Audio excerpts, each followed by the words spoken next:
you are a pet owner with a house and you're thinking of selling, you may want to cover your ears because I'm going to say something that's going to really ruffle your feathers, pun intended here. Your pets are cute and wonderful, but they can totally hinder you being able to sell your house.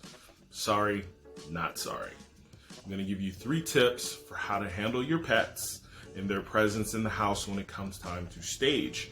Because even though you love your pets and they're awesome and they bring a lot of joy to your life, there were a lot of potential buyers that will walk through that home in open houses and private showings that can be completely turned off by something you've become very used to because of the presence of your fur babies.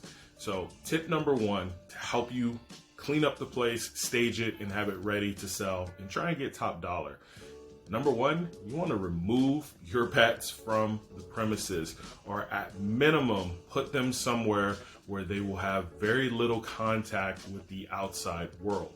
There's a video that went viral a year or 2 ago of a real estate agent trying to show a house, and it had a cat that had free reign over the house, and it was extremely territorial and wouldn't let her out of the master bedroom without scratching and biting her multiple times.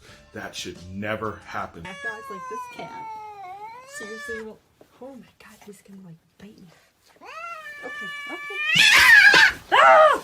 And so please put the cats, dogs, and other pets away so that no one potentially gets bit or scratched or anything else. Number 2, replace or consider moving something out of sight that has been damaged by your pets.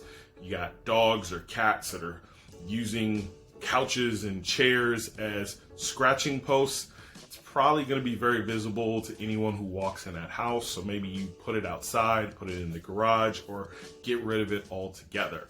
And then number 3, you want to think about cleaning up behind your pets, specifically for pet smells, litter boxes, beds, and other toys that have that lingering smell.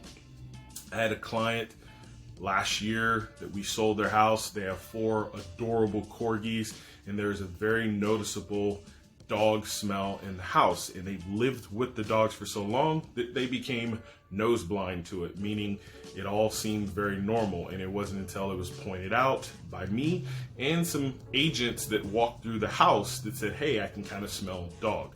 So you want to do things to try and clean it out, clean the fur, clean that odor, get air purifiers, air fresheners, incense, everything, and clean up fur and all of that, because there's also people that might walk through that are allergic to these pets. So you want to be mindful of that and try and be as welcoming to anyone who comes through that door that can potentially offer you top dollar.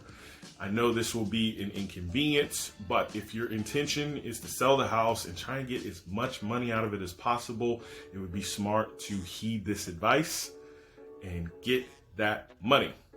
Anyways, let me know if there's anything I missed in terms of feedback or ideas, and I'll see you on the next video.